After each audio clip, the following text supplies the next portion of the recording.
Content warning para sa mga manonood na 18+, may tema ng kulto, karahasan at traumatic na eksena. Manonood ng maingat. Nagulat ako nang may kumatok sa aking CCTV archive, pero hindi mula sa screen. May kumakanta sa dilim at ang tinig niyan ay hindi tao. Ganito nagsimula ang gabi na hindi ko malilimutan. Ako si Geneva, nagpapanatili ng katahimikan sa mga taong gustong malaman kung sinong naglalakad sa kanilang mga bakuran. CCTV tech ako, binabayaran para ilagay ang mga mata sa mga sulok ng mundo. Ngunit hindi ko inaakala na ang mga mata na yon ay magbubukas para sa akin sa pinakamadilim na sulok, sa lupang sinumpa. Bago pa man ang job na yon, buhay ko ay simple, o saka mo iisipin na simple. Umaga hanggang gabi, cable at DVR, pag-aayos ng feeds, paglalagay ng kamera sa kisame ng simbahan, sa tindahan ng kapitbahay, sa may gate ng subdivision. Kasama ko sa field si Randy. Matulungin, bibo sa trabaho, may tawa na nakakagaan ng loob. Pareho kaming naglalakad sa mga tinik ng nakaraang contracts, nagbabayad ng renta ng van, at nagpaplano ng dagdag na trabaho. Nang dumating ang tawag para sa isang buong CCTV setup sa liblib na barangay, sinabi namin agad, kunin natin, malaki ang bayad, at malayo. Hindi namin inisip na malayo rin sa inaasahan ang ibig sabihin niyan.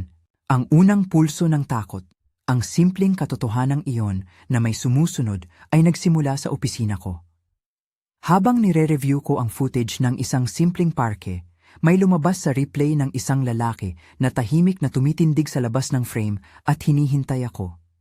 Hindi ko siya kilala. Sinundan siya ng mga footprints sa CCTV na parang sinusundan ng aking pag-uwi. Dahan-dahang lumalapit ang kamera sa bintana, parang kamay na may pasensya, at narinig ko sa labas ang kaluskos ng dahon. Umasang mawawala lang siya, ngunit hindi. Sumigaw ako noon, hindi dahil sa takot na ngungusap na takot, kundi dahil alam kong may mas malalim na pumipintig sa piling ng mundong iyon. Isang tao na nagmamasid sa akin at posibleng sunduin ang putik ng baryo at dalhin ako doon. Hindi ako nagreklamo sa oras na iyon, trabaho iyon. Kaya nang dumating ang kontrata mula sa isang barangay na matagal di napupuntahan ng mga panlabas, may sitio, may maliit na simbahan at isang malaking kapilya na tila sentro ng lahat, nagpunta kami ni Randy. Bago umalis, naglatag ako ng mga kamera, pinag-aralan ng site map, ininspeksyon ng wireless. Alam ko ang trabaho, i-secure ang perimeters, i-calibrate ang motion detection, siguraduhin na may backup power supply. Pangkaraniwan lang. Pero may hindi pangkaraniwang naglalagablab sa balita. Puro babae raw ang mga residente ng bayan na iyon. May kakaibang alituntunin laban sa mga dayo, at may pista tuwing Biyernes Santo na hindi nila sinasabi sa bisita kung ano ang ginagawa. Para sa amin, ito ay misteryo lang na makakapagdulot ng dagdag na kita. Pagbibiyahe pa lang, alam mong malayo dahil ang signal ng mobile phone ay umaatras. Umalis kami ng umaga. Ang kalsada ay masikip sa alikabok at mga puno. Magaan ang usapan namin ni Randy sa simula. Kung saan gagawin ang mga kameras, ano ang gagamitin naming antenas. Nagandang kausap siya, nakakalinga kapag kinakabahan ako, at iyon ang dahilan kung bakit hindi ko agad pinapansin ang maliit na pagkakaiba sa kanyang mga mata nung gabing natulog kami sa van lang sa gilid ng kalsada. May lamat. Isang bagay na hindi sinasabi ng salita. Pagdating namin, sinalubong kami ng dalawang babae. Si Aling Serafina at si Aling Bana. Pareho silang may mga sombrero at mga ngiti na parang alam ang anumang lihim. Ang baryo ay maayos. Mga sementadong bahay, mga palayan, at isang arko sa gitna na may bakas ng pagdiriwang. Pero ang pinakaunang bagay na tumama sa akin ay ang katahimikan, hindi yung mapayapa, kundi yung mapasulok na katahimikan na parang naghihintay ng isang tunog para sumabog. Pumasok kami sa bahay na inilaang pagtutuluyan at inabot kami ng isang putahe. Mainit ito, may sabaw na malapot, at may lasa ng isang parte ng karne na hindi ko agad ma-identify. Nang tinanong ko, ngumiti si Aling Serafina at sinabing iyon daw ay espesyalidad. Gawa sa lokal, bungad niya at tila may pangakong hindi mabubunyag. Hindi ko inabot ang unang plato. Hindi dahil nagmamadali ako. Tumanggap ako sa alok at kumain ng kaunti.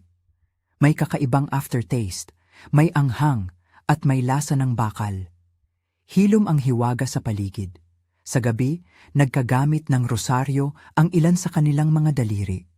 Nagsisindi rin ng maliit na mga kandila sa sanga ng bahay.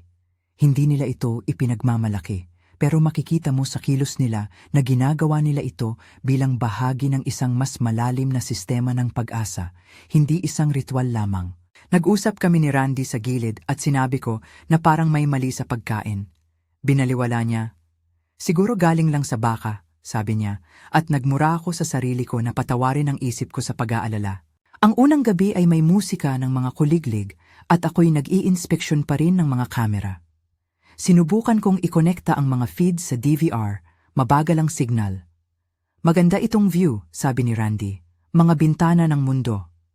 Tila game siya nang magsalita ng ganoon. Nilagay ko ang headset ko at pinaikot ang footage ng paulit-ulit. Ilang minuto pa lang, may lumabas sa isang corner ng frame, maliit na anino na gumagalaw ng hindi pangkaraniwan. Nilapitan ko ang monitor at pinabilis ang playback. May kumikilos na anino sa gilid ng kalsada, malapit sa puno, naisip kong baka hayop lang. Ngunit nang lumapit kami sa labas ng bahay, may nangyari sa motor namin. Umuupo ako sa motor ko. Kwento ko sa sarili ko habang muling binabalik ang eksena. Dahan-dahang bumaba ang engine at tumigil. Hindi karaniwan. Si Randy ay nag-kick at naglagay ng gasolina, pero hindi pa rin. May malalakas na tunog mula sa gilid ng daan. Hindi hayop na nagtatakbuhan lang, kundi parang paghagulgol ng tao na hinahalo sa isang iguana na umiiyak. Nung ilingon namin ang liwanag ng flashlight, may dalawang mata na kumikinang sa dilim, maliit, mapulang tila may apoy sa loob. Maliwanag ito ng hindi dapat, at ang mukha ay hindi sumusunod sa anatomiya ng tao. Parang balat na natunaw at muling humugis. Umiling ako at napahagulgol sa loob ng katahimikan. Tumakbo kami papunta sa van at habang pinapabilis ko ang engine, narinig ko ang isang boses na mababa at nag-uga. Huwag mo kaming iwan. Hindi ko alam kung sino ang tumigok, ngunit nang tumingin ako sa side mirror, may isang babae na nakatayo sa gilid ng kalsada. Hindi kasing edad ng sa litrato, manipis, at ang buhok niya'y parang kumakapit sa hangin. Ang kanyang mga mata ay naglalakbay sa akin na parang dumura. Nang sumigaw ako sa kanya, umiling siya at nawala parang bula. Hindi ko na alam kung paano ako nakaramdam ng kaba. Takot na pinaghalong pagka-curious. Sa loob ng van, nanginig pa rin ang mga kamay ko. Kinabukasan, lumabas kami para mag-set up ng cameras sa huling bahagi ng barangay. Sinunod namin ang plano, perimeter, high vantage points, floodlights. Ang barangay ay may isang plaza at sa gilid nito isang maliit na altar na pinapalamutian tuwing Biyernes Santo. Hindi nila ito ipinaliwanag ng eksakto, pero naramdaman ko ang kahalagahan nito. Habang inaayos ko ang isang kamera na nakatutok sa kalsada, napansin ko ang paglalakad ni na Aling Serafina at Aling Bana. Parang nagkakaroon sila ng pulong sa pagitan ng mga tanim. Hindi ako sigurado kung ano, ngunit may nagbago sa tingin nila kay Randy.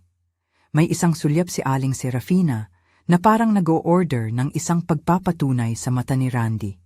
Nagalit ako ng bahagya. Nagpaandar ng defensive instinct.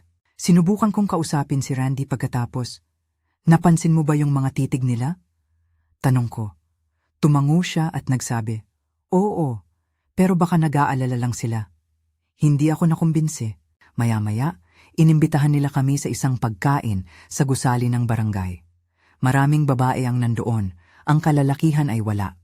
Ito ang unang oras na naramdaman kong kakaiba talaga ang dynamics. May hiya, may paggalang, at isang uri ng pagkakaroon ng kapangyarihan na nakikita sa paraan nila ng pagtingin sa akin. Tulad ng tinitingnan ng isang komunidad ang isang bagong piraso ng lupa. Nagupo ako at inalok ng tinapay na may palaman. Nakakain ang pagkain pero may kakaibang texture. Parang may pinaghalong mga laman na hindi ko ma-identify. Pinilit kong kumain dahil kailangan ko ang lakas para sa trabaho. Nang matapos ang pagkain, nagulat ako nang magsara ang ilang pinto at may nagsimulang magbulong. Hindi lang basta usapan, na parang may direksyon. Si Amelia ang itinuturing nilang mahusay sa pag-aalaga at pag-organisa. Siya'y madaling lapitan at may ngiting maputi, ngunit may isang bagay sa kanyang tinig na hindi ko maabot. Nakita ko siyang lumapit sa mesa na katabi ko at nagbigay ng isang maliit na supot ng anting-anting sa akin. Bawal kami tumanggi, bati niya. Tinanggap ko siya ng magalang at inilagay ko ang supot sa loob ng bag. Walang isip, walang pakundangan. Nang lumingon ako, nakita kong nakatingin sa akin si Randy nang may kakaibang pag-ibig at takot. Hindi na lang simple ang dating niya sa akin. Hindi ko inisip na yon ang unang palatandaan. Mas lumala ang pakiramdam nang mag-umpisa kami ng field test sa hapon. Kasama namin ang 5 babae na magmamasid. Ang ilan sa kanila ay may hawak na latigo at bangim. Naglakad kami sa gilid ng bukid, hinahanap ang posibleng pagpasok ng mga hayop. Naghatid ako ng maliit na infrared camera sa gilid ng puno. Nang huminto kami sa isang clearing, maririnig ang isang pintig ng puso sa buong paligid. Hindi lang sa dibdib ko, kundi sa lupa mismo. Nang lumapit ang isa sa mga kababaihan, tumingin siya sa akin ng diretso at nagsabi, "Dito madalas pumapasok ang mga hindi kilala." Ang kanyang mukha ay hindi nagpakita ng emosyon, pero may kinalaman sa kanyang mga mata ang pagbubunyag ng isang lihim. Nag-umpisa ang pangangaso, hindi sa literal na ulo ng hayop, kundi sa paghahanap ng abandonadong bakuran at pag-check ng mga pinaglulugaran. Tila may planong i-prove na ako'y hindi welcome. Habang sinusuri namin ang isang lumang balon, may kumawala sa akin. Isang sanga, isang lapis, isang maliit na bato, anuman na parang may nagtutulak sa akin pabalik. Nang lumingon ako, may tinik sa braso ko. Maliit ang gasgas, ngunit may dugo. Hindi ko ito pinansin agad. "Tingnan mo yung gasgas," sabi ni Aling Bana sa malamig na tono na parang nagbasa ng sign. Lumuhod siya at tiningnan ito at sinabi niya, "Hindi galing sa karaniwan." Maya-maya, tinanong ko si Randy kung may napansin siya. "Sira lang yan," sagot niya. Ngunit makikita mo sa kanyang mga mata ang duda. Ayaw niya akong matauhan sa ideyang may mali. Pag-uwi namin, naglatag sila ng isang ritual na hindi ko kukunin kung ano ang ginagawa. May mga kandila, mga kwentas ng rosaryo, at ang pag-uulit ng mga pangalan. Hindi ako sumali. Umupo lang ako sa gilid at inisip na baka ako'y hinihimok ng subconscious ko. Sa gabi, hindi makatulog si Randy. Naglakad siya palabas sa bahay at bumalik na may putol-putol na usapan sa telepono. Nang tanungin ko siya, napansin niyang lumilikha ng distansya. "Kailangan kong ayusin ang antena," sabi niya. Bago siya umalis, nakita ko siyang makipagkamay kay Amelia sa madla. May maliit na palitan ng mga salita at may isang tsismis na pumailan lang sa hangin. May dapat daw silang puntahan mamayang gabi. Pumunta ako sa banyo at tiningnan ang gasgas sa braso ko. Maliit lang, ngunit may kakaibang plano. Parang may marka. Kinabukasan, nagising ako na parang may isang nakatingin sa akin sa anino ng bintana. Bumaba ako at naglakad papasok ng plaza. Nakita ko si Amelia na nakaupo sa gilid ng altar, hawak ang isang rosaryo. Nang makita niya ako, ngumiti siya ng malapitan at sinabing, "Ang lugar na ito, Geneva. Ito ang tahanan namin. Dapat mong respetuhin." Naisip ko na siya lang ay nag-uutos ng paggalang. Ngunit noon, hindi ko pa alam kung gaano kalalim ang ibig sabihin ng salitang iyon. May mga sandaling parang napupuno ang aking mga pandama ng maliit na senyales. Mga maliit na bagay na pinagdugtong-dugtong ng aking utak upang gumawa ng larawan. Isang bata na umiiyak sa gabi, isang cam na nagpa-flash ng red dots sa dilim, isang lumang papel na may sulat na nagbabala. Kumuha ako ng litrato ng sulat at itago ito sa aking jacket.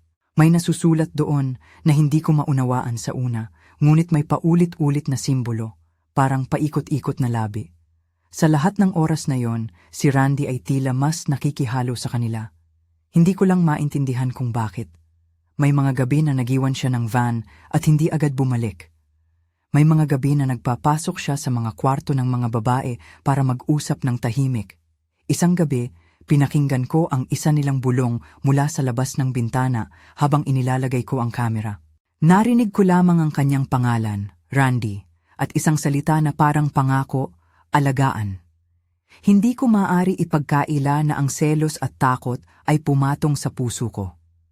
Isa akong taong nasa field ng teknolohiya, nakikihalubilo sa mga mata, sa data, sa mga imahen. Ngunit ang pinakamahirap ay ang kilos ng tao. Nang maramdaman ko ang pagigting, tinawagan ko si Lolo Sarmiento. Hindi pa namin siya nakikita sa barangay, ngunit mukhang siya ang tawag kapag may problema sa espiritu.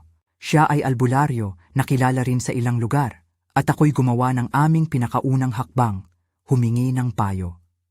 Manalangin ka anak, sabi niya sa telepono, malalim at mahinahon. Huwag mong isawalang bahala ang paningin mo. Hindi niya ako binigyan ng detalye kung ano ang gagawin. Hindi niya kailanman ginagawa iyon sa telepono. Higpitan ko ang rosaryo sa palad ko at napagmasdan ang maliit na gasgas sa braso, naghuhudyat ng paunang pag-atake. Isang hapon, habang sinusuri ko muli ang footage ng mga cameras, may isang frame na tumigil sa akin, isang babae na naglalakad sa gilid ng aming van at ang mukha niya ay nagbago sa second na iyon. Mukhang may kahangalan sa balat, isang anyong hindi dapat. Pinabilis ko ang replay at pinabagal. Ang mukha ay tila nawawala at nagkakaroon ng maitim na butas sa dulo ng ilong, parang may kumakain sa loob. Nang lumingon ako, nakita ko si Amelia na nakatingin sa akin mula sa porch. Hindi nagngingiti. Lumapit siya at hinawakan ang aking braso. Naiinit ang kamay niya at nang tinanong ko kung bakit, tumango lang siya at umalis na parang basta-basta. Hindi ko maintindihan ng tama. Hindi ko pa. Hindi ko masasabi kung kailan eksaktong nagbago ang dinamika ni Randy. Hindi isang malaking eksena ng pagtataksil sa puntong iyon. Ito ay maraming maliit na pagkilos, mga lihim na pag-uusap, mga maikling pagtingin, at isang desisyon na ikubli ang totoo. Minsan, habang nag-i-install kami ng kamera sa tuktok ng lumang puno, napansin kong ang wrench na hawak niya ay may handprint ng dugo. Mabilis niyang pinahid sa kanyang jacket at sinabing hindi niya alam kung paano nangyari. Tingin ko noon, pero hindi ko ginawang malaki. Ako nga ang nag-fix sa mga sirang kamera. Marami ang aksidente. Pero sa likod ng mga kakaibang pangyayari, nagmumula ang alinlangan. At ang alinlangan ay seryosong problema kapag ikaw lang ang dayo. Noong gabi ng unang buwan, nagising ako mula sa pag-iyak ni isang bata mula sa kabilang bahay. Sumilip ako sa bintana at nakita ang mga kababaihan na naglakad sa isang parol at nagpasada sa plaza. May hawak silang lampara at may mga awit na hindi ko maintindihan. Nang lumapit ako, nakita kong may mga mata na tila namumula kapag may dugo, o iyon ang aking pananaw lang. Nang kumalap ang karamihan sa mga tao sa palibot ng altar, naramdaman ko na parang may tinatanaw na kapistahan. Ang hangin ay mabigat. May amoy ng uling at ng isang bagay na sumasakit sa aking lalamunan. Sila'y naglalakad ng landas ng nakaraan, bulong niya, at sa sandaling iyon, nalaman ko na may mga plano sa amin na hindi kailanman napag-usapan. Nang ibalik namin ang van sa gabi, napansin kong may mga marka sa pinto, mga linya na parang na-scratch. Hindi ko inisip na ito ay malaki, ngunit ito ang unang pagkakataon na nagtanong ako sa sarili, nangiguit ako. At habang nagpaplano kami ng susunod na araw, ang mga cameras, ang angles, ang mga log, hindi ko alam na ang araw na iyon ay magtatapos sa isang pangangaso na mag-iwan sa akin na may sugat at may bagong pag-igting sa pagitan namin ni Randy. Ngunit iyon ay susunod. Sa ngayon, habang iniipit ko ang rosaryo sa palad ko at pinapakinggan ang mga tinig sa labas, mga inaawit na tila lumilikha ng mga anino, alam ko lang na ang lupang ito ay may sariling batas, at kami, bilang mga dayo, ay hindi pamilyar sa mga tuntuning iyon. Ang alarm ng DVR ay biglang sumigaw sa gabi, isang red light blink, at sa screen, isang imahe ang dumaan.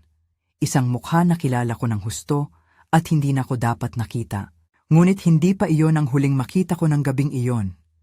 Nakatigil lang ang mundo nang tumunog ang relo sa mesa. At may kumatok sa pinto. May kumatok sa pinto. Tumigil ang mundo ko para sa isang segundo. Hindi dahil sa katahimikan, kundi dahil parang tumigil din ang hininga ng baryo. Naglakad ako papunta sa pinto, at sa pagitan ng pag-angat ng kamay ko at pagbubukas, naramdaman ko ang bigat ng bawat desisyon na ginawa ko mula lang sa pagpasok namin dito. Ang pagtanggap sa trabaho, ang pagtitiwala kay Randy, ang pagkain ng tinapay na may kakaibang lasa. Binuo ko ang buhok ko, pinisil ang rosaryo sa loob ng palad, at binuksan ang pinto. Walang tao sa harapan. Sa halip, may isang maliit na supot na nakatali sa hawakan. Parehong supot na ibinigay sa akin ni Amelia noong unang gabi. Binunot ko ito nang hindi sinasadya. May laman itong maliliit na butil ng abo at isang piraso ng tela na may bahid ng pula. Hindi ko na inalalayan kung ano ang ibig sabihin nito. Nakita kong naglilihim ang ilang babae sa likod ng pinto, nagmamasama-sa tulad ng mga ibon na nakatingin sa isang biktima. Naalala ko ang sinabi ni Lolo Sarmiento sa telepono, "Manalangin ka, anak." Hindi ako nanalangin noon, hindi pa. Doon nagsimula ang gabi na hindi ko makakalimutan. Hindi nagtagal. Habang nag-aayos ng feed ang van kakainin namin ng gabi, napansin kong may liwanag sa gilid ng plaza. Parang naglalagablab ngunit hindi mula sa sunog. Nakita ko ang mga anino ng mga kababaihan na nagpaikot sa altar. May mga kamay silang nakataas at ilang kanta ang umuulit. Hindi ko maintindihan ang salita, pero ramdam ko ang tono. Hindi panalangin para sa pag-asa, para sa isang paghingi. Nilakad namin ni Randy ang daan upang mag-record. Sinabi kong mag-swing lang kami ng mic at kumuha ng footage para sa DVR, pero may kakaibang tensyon sa pagitan namin. Nakita kong tumingin siya kay Amelia na parang may pangakong hindi para sa akin. "Balikan na lang natin mamaya," mahina niyang sabi. "Maganda ang signal kung lilipat tayo sa likuran ng simbahan." Hindi tumugon ang puso ko. Napansin ko ang kaliwang braso ko. May bahid ng dugo sa pulso, parang tinadtad ng tinik, maliit ngunit maliwanag sa balat. Hindi ko ginawang malaki noon. Sinuot ko ang jacket at tinakpan. Nag-umpisa ang paghahanap namin ng anomalya sa labas. Nagtaas ako ng kamera, tinaas ang lens at pinagsikapan kong i-capture ang mga mukha na nagmamaniobra sa dilim. Mabilis ang pagputok ng hangin nang may tumayo sa tapat namin. Isang babae, walang kalakasan, umiikot ang buhok tulad ng lumang tela. Nang patagalin ng kamera ang mukha niya, napatingin ako sa mata, pula, parang naglalagablab, at biglang sumipa ang paningin ko. Nang lumabas ang babae, tumalon siya ng hindi natural at sumaysay ng isang ingay na parang nabiyak ang hangin. Sumuntok ako sa preno ng van. Nagumpisa ang motorsiklo namin na magsuot ng malakas na tunog, ngunit ang engine ay minalabog ng hindi inaasahan. Tumakbo kami palayo at sa likod na ilaw ng headlamp, nakita kong may isa pang babae na nakaakyat sa bubong ng isang bahay. Ang kanyang mga kamay na manipis at mahabang kuko, umuuga ang pulang likido na hindi ko ma-identify. Tumalikod kami at nagmadaling pumasok, ngunit isang saglit lang at naramdaman kong may dumampi sa paa ko, parang isang malamig na kamay. Nang tingnan ko, may mga marka sa sahig, bilog, parang sunog. Sa loob ng van, walang sino man ang nagsalita.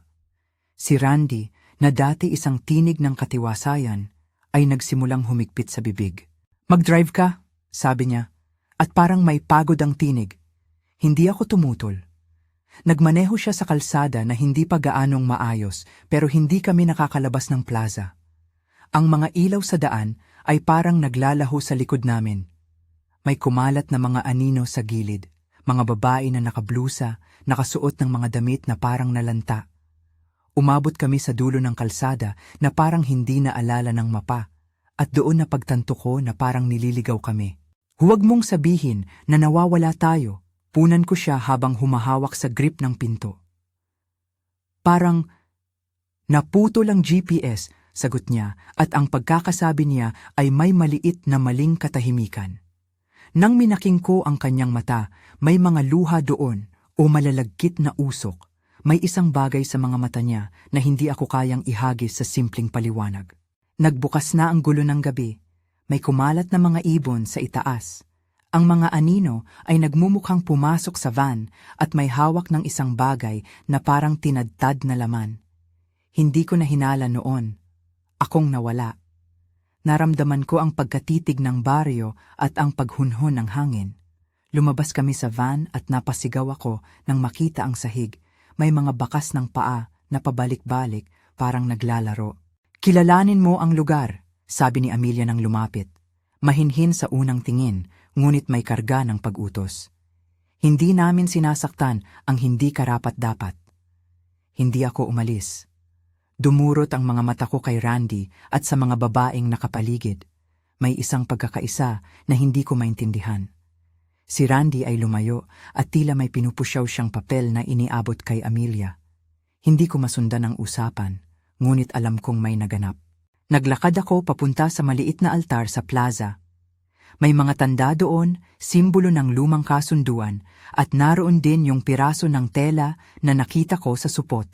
Nang hawakan ko iyon, nag-ikot ang aking mundo. Bigla, may humawak sa balikat ko at hinila ako pabalik. Doon ka na lang maghintay, sabi ng isang babae na may malamlam na ngiti. Nang sumunod na sandali, napuno ng mga tao ang paligid. Biglang humarap si Randy at sumigaw, "Huwag niyong saktan siya!" Ngunit ang pagsigaw niya ay hindi nakatigil. Ang mga babae ay sumama-samang naglakad, papalapit sa akin at sa maliit na altar. Hindi ko na maintindihan kung anong nangyayari. Parang literal naman akong napunta sa loob ng isang kwento ng kababalaghan. Pero ito'y hindi kwentong pambata. Tila ba may plano silang isagawa sa gabi na iyon. Bago pa man ko masanay, may tumalon sa harapan, si Amelia. Nakita ko sa mukha niya ang isang pagbabago. Ang balat niya ay nagkakaroon ng mga bitak na hindi umano naman natural, at ang ilong niya ay tila nagiging malalim na uka. Nagkunwaring mag-alala si Randy, ngunit ang tingin niya sa akin ay may halong takot at pagkakasala. "Hindi mo muna iiwan," malambing niyang sabi sa akin. May kinikilos siyang mga daliri, parang may lihim na senyas. Hindi ko maintindihan kung paano may nagtakda ng mga posisyon, ngunit akala ko noon na baka deliryo lang ako mula sa pagod. Ngunit hindi. Biglang humarap sa akin ang mga babae at inalis ang isa-isa ang aking mga gamit. Ang headset, ang maliit na flashlight, ang aking balisong na nakatago sa bulsa. Tinignan nila ito na parang alinman sa isang gawain ng panalangin o isang sandata. Tinali nila ang aking mga kamay sa likod at isinakay ako sa altar. Hindi ako nakapagsalita. Ang aking bibig ay parang natakpan ng lana. Ang rosaryo sa palad ko ay napunit ng bahagya. Pinilit kong hawakan pa rin ito sa loob ng tali. Ang pagkabigla at kawalan ng kontrol ay isang pagpapahirap na masakit kaysa sa anumang sugat. Sa gitna ng paghahanda, lumapit si Randy at tumingin sa akin. Ang mga mata niya ay nagtatalo. May pagmamahal, may pagkakasala, at isang hindi matukoy na pagnanais. "Sorry," sabi niya ng mahina. "Hindi ko inakala na ganito. Sila ang kailangan nila." Napasakit ang puso ko sa kanyang tinig. Hindi ko alam kung anong ibig sabihin niya ng kailangan nila at hiningi ko sa kanyang katarungan sa isang filibustero ng maliit na pag-asa. "Randy, sabihin mo sa akin." Tumango siya, ngunit hindi nagawa niyang tumugon ng malinaw. Sa halip tumalikod siya, naglakad palayo at sumama sa mga kababaihan. Naramdaman ko ang malamig na hangin at ang amoy ng uling at mantika. Nilagay nila ang isang tela sa harap ng mukha ko at nagsimulang umawit. Hindi panalangin, ngunit may tono ng pag-aatubili. Tumili akong kumawala, sumigaw ng tulong. Inisip ko ang CCTV namin, ang mga mata na inilagay na namin sa barangay para makita ang mga anino. Ngunit ang video ay hindi magiging sapat na saksi sa kasalukuyang ginawa sa akin.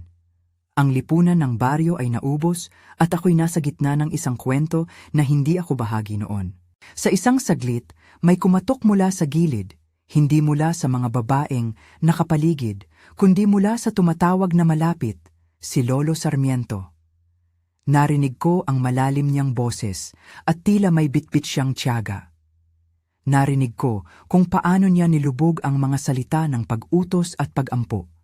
Hindi instruksyon, ngunit isang tawag. Biglang nag-iba ang daloy ng hangin, hindi dahil sa anumang kababalaghan, kundi dahil nagising ang panibagong puwersa ng pagtutol. Nagulat ako nang makita si Lolo na pumapasok, may hawak na isang supot ng mga halamang gamot at isang maliit na krusifiho na nakasabit sa kwelyo.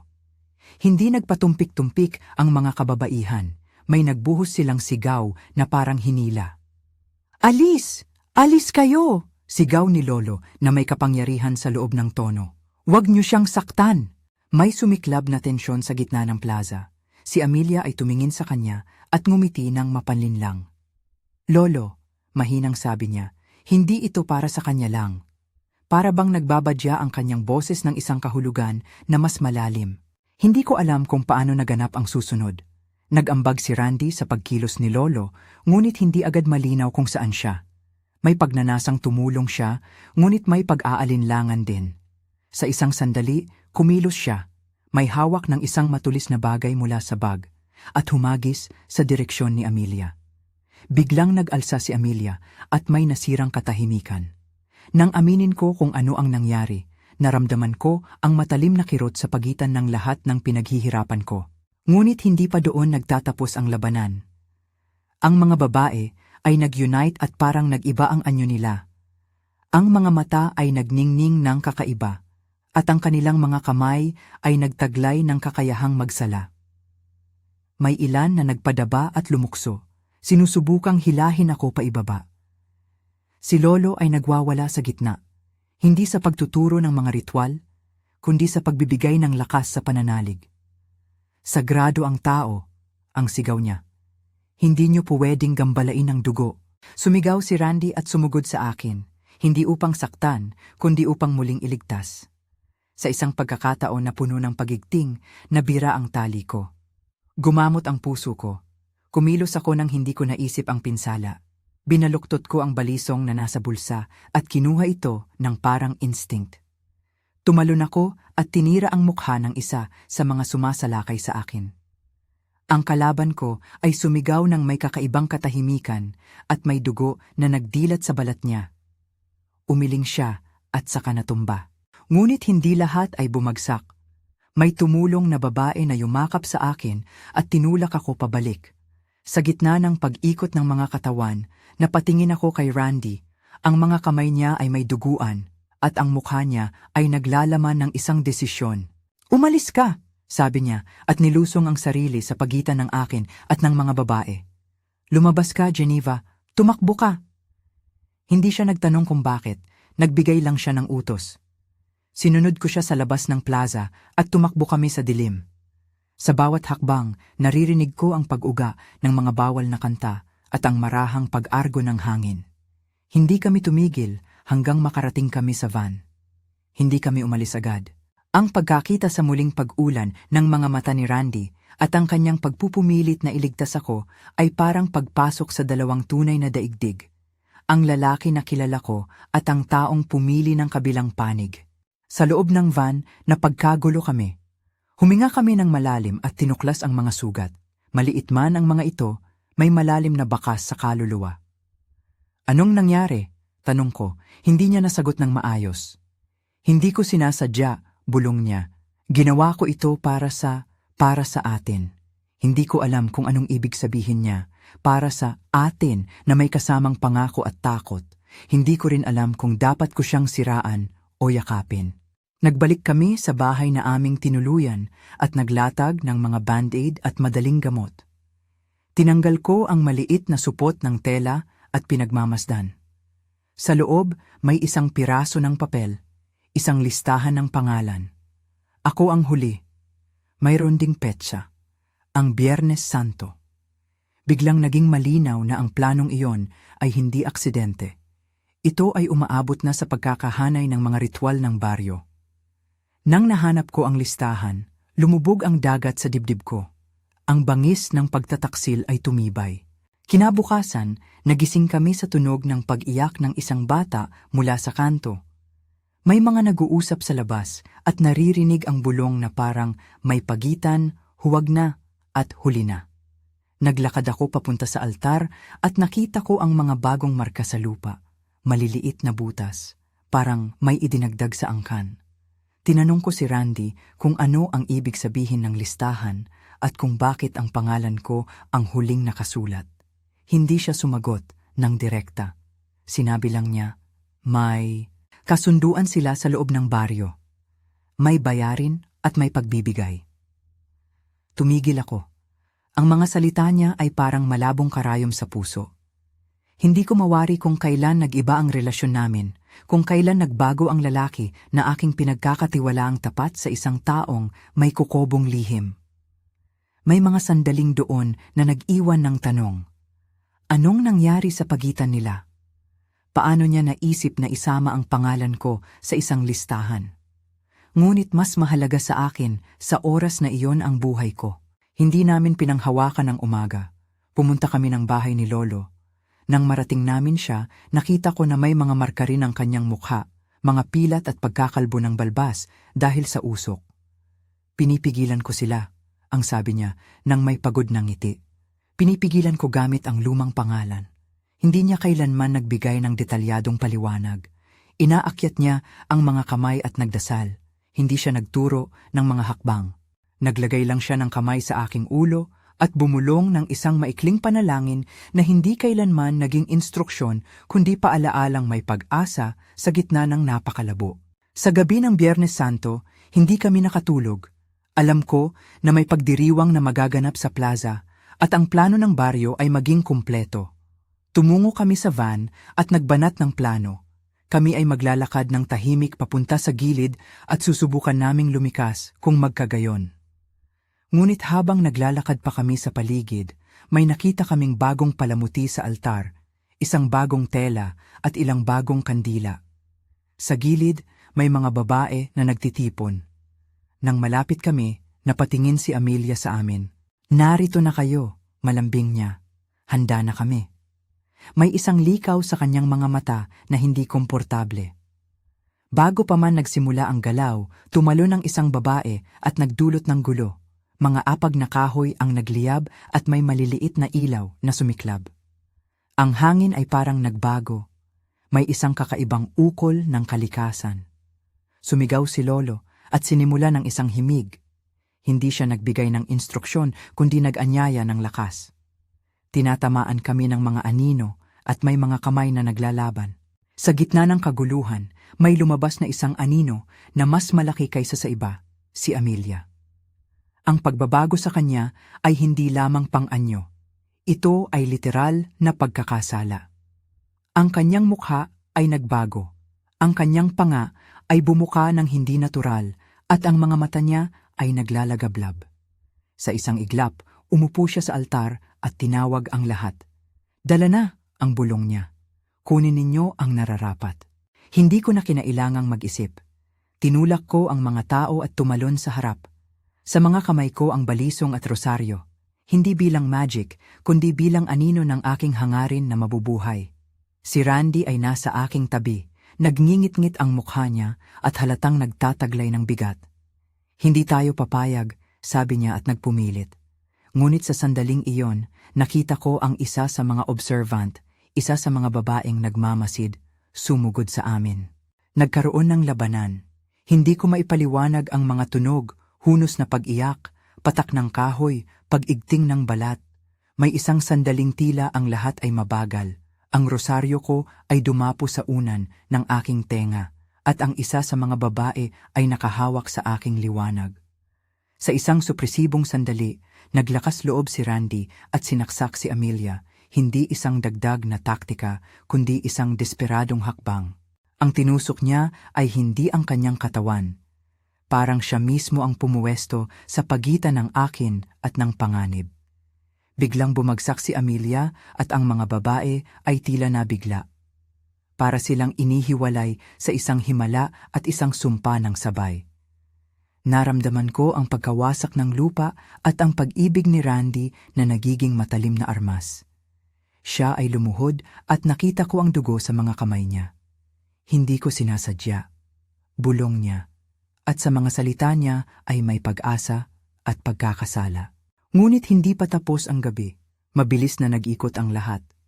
May isang mas masahol na anyo ng kapangyarihan ang umangat mula sa mga babae.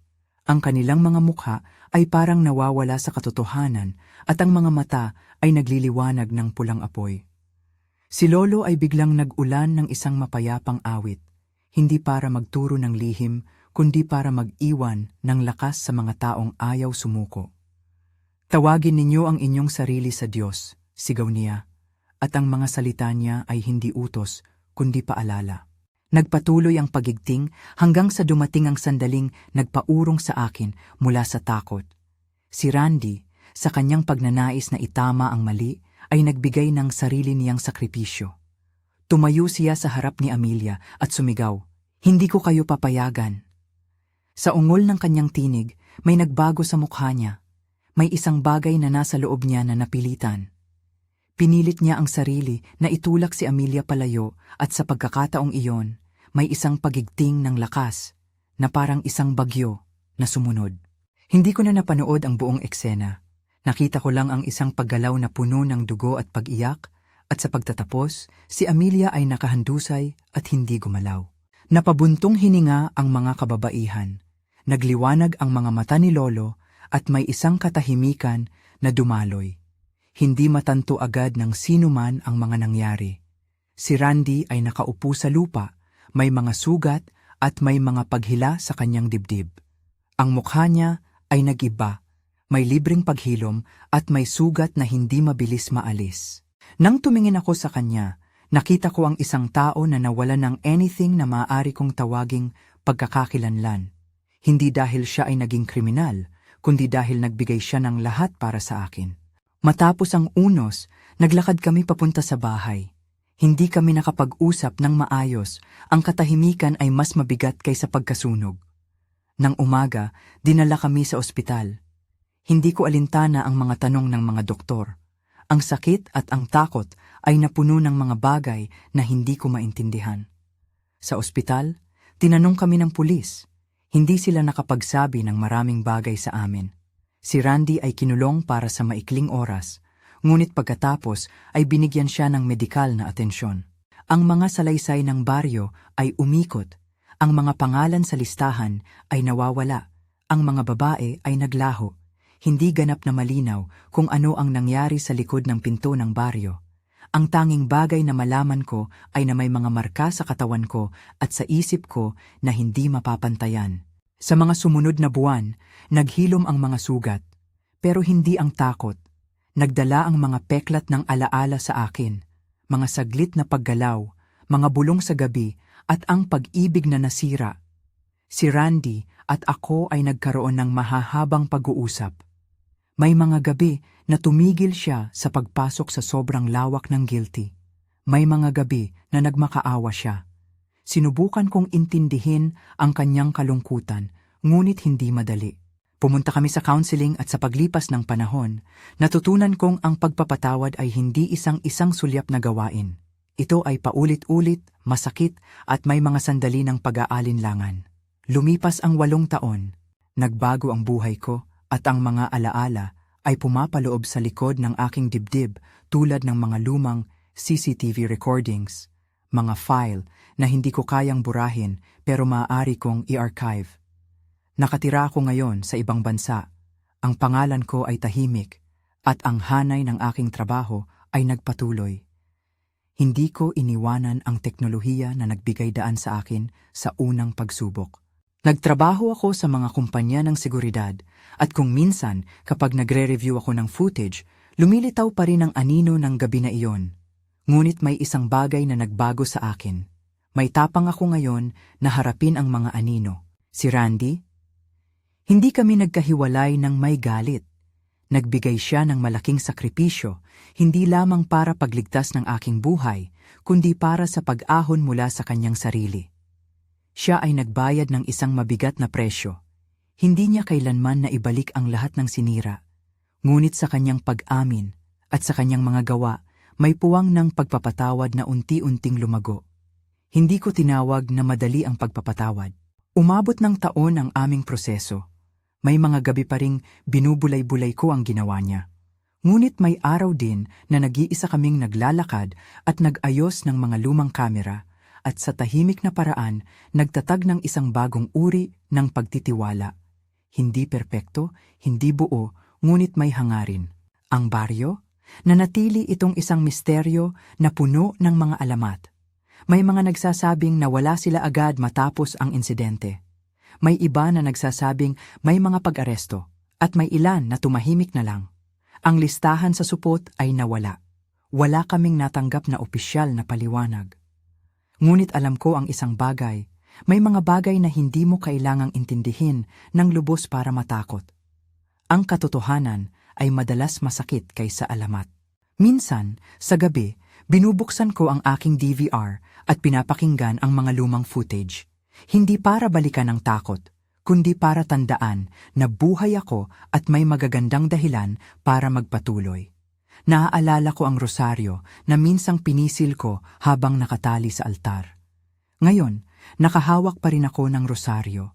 Hindi dahil ito ang mahika, kundi dahil ito ang simbolo ng pananampalataya ko na hindi dapat ihalintulad sa anumang ritual na nagdulot ng sakit.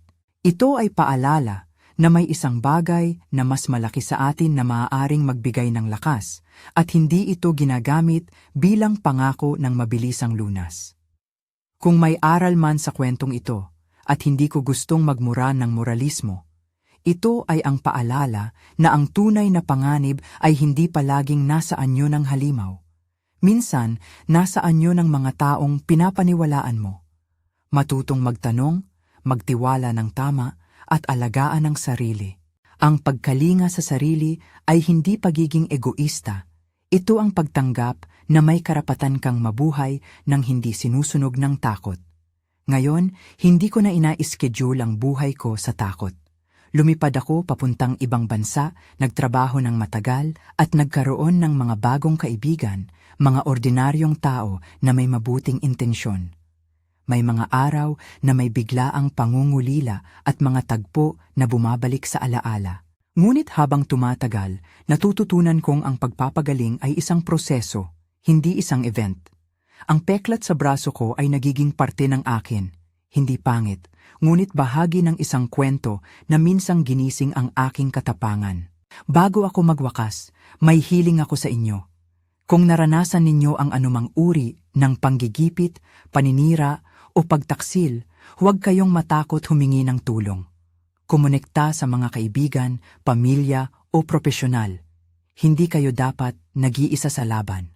At kung may kwento kayo ng katulad na karanasan, isang aswang sa anyuman ng folklore o ng isang taong nagtataglay ng mapanlinlang na pagmamahal, i-share ninyo ito sa comments.